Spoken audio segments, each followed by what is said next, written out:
composition using Adobe Photoshop and Adobe After Effects. These two programs can be installed by subscribing to the Adobe Cloud.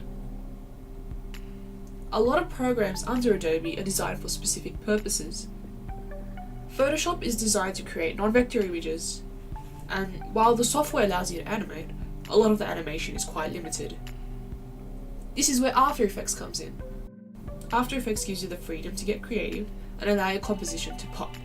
You can animate, edit, and integrate 3D elements into your work. Today, I'll be utilising the Puppet tool and Sphere plugin that come in with Adobe After Effects.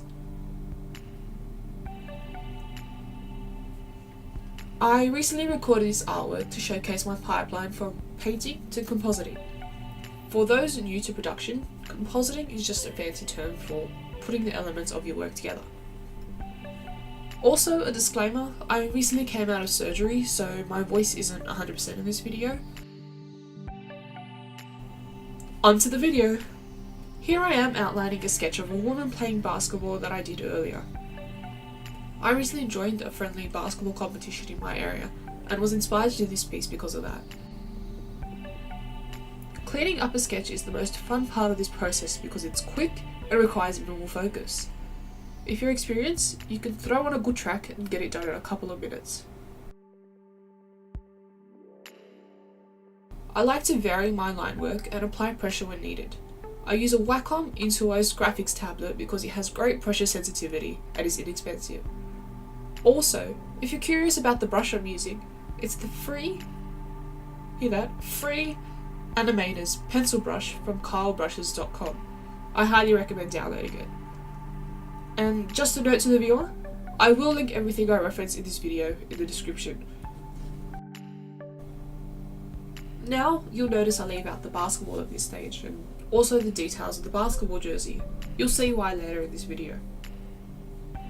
Quick and simple, we now move on to colour blocking. I used a few reference pics from an actual basketball competition to choose the colours I'm using.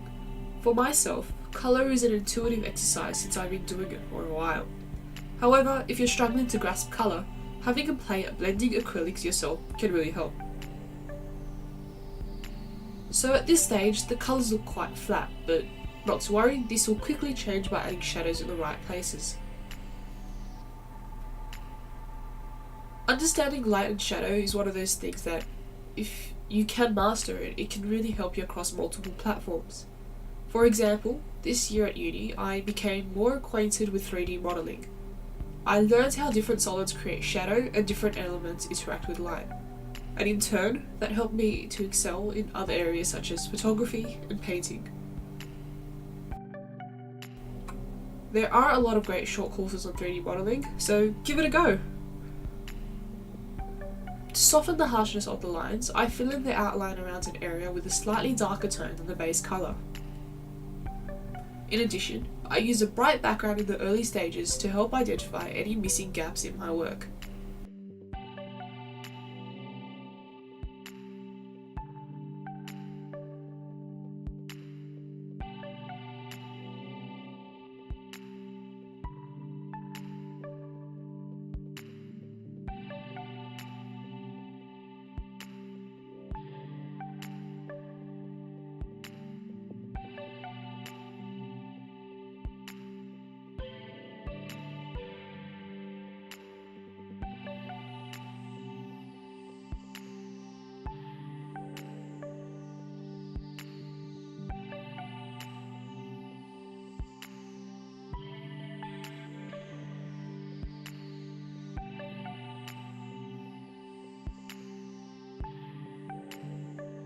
Sorry about the big jump in development between these two clips. I went to eat lunch and forgot to hit record when I returned. At this point in the artwork, we're 90% complete.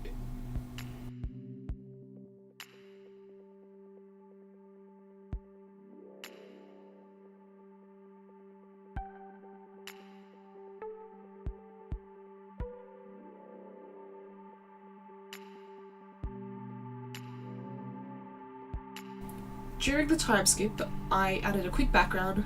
Notice how I don't use any solid shapes, but utilise colour and line to trick the eye. I'm also adding a foreground, just a simple which I plan on animating later. In addition, I've played with some filters and gradients to help my character blend into her environment. Finally, a bit of light to add contrast. If you're indoors, the lighting is going to have a yellow undertone and be quite harsh on the body, so just keep that in mind if you're ever painting something indoors.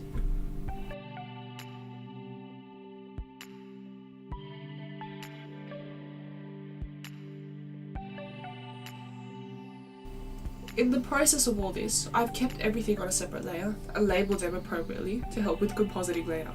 Make sure to save frequently.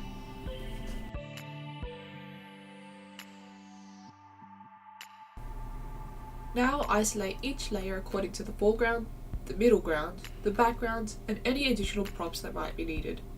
Export them as PNGs to save your transparency.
Switch over to After Effects, create a new composition and import all your elements.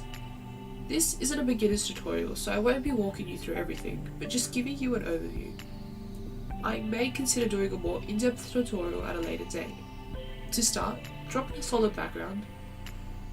Next, drop your layers into the timeline based on how you'd like them to appear.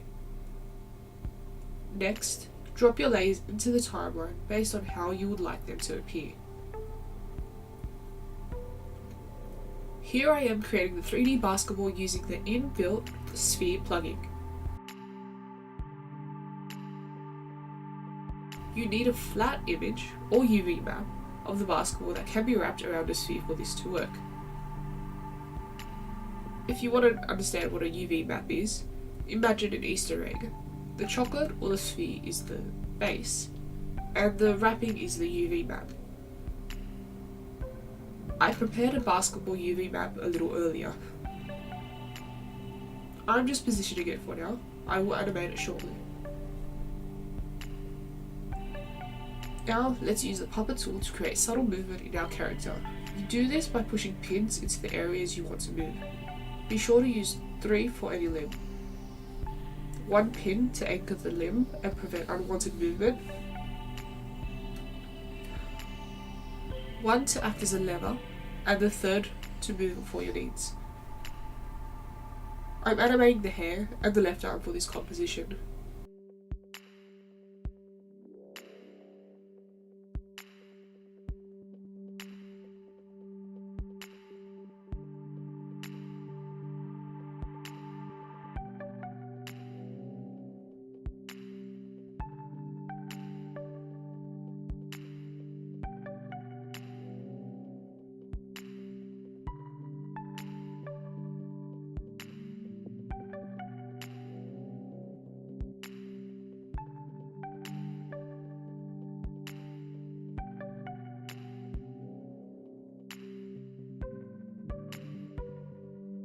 I've also added some extra pins to the arm in the foreground and added some motion to the basketball and character. Now export your comp and share with the world. And that is how I use Photoshop and After Effects together to create my composition. If you like learning about my pipeline and would like to see more of this, subscribe to my channels. Thanks for watching. Bye for now!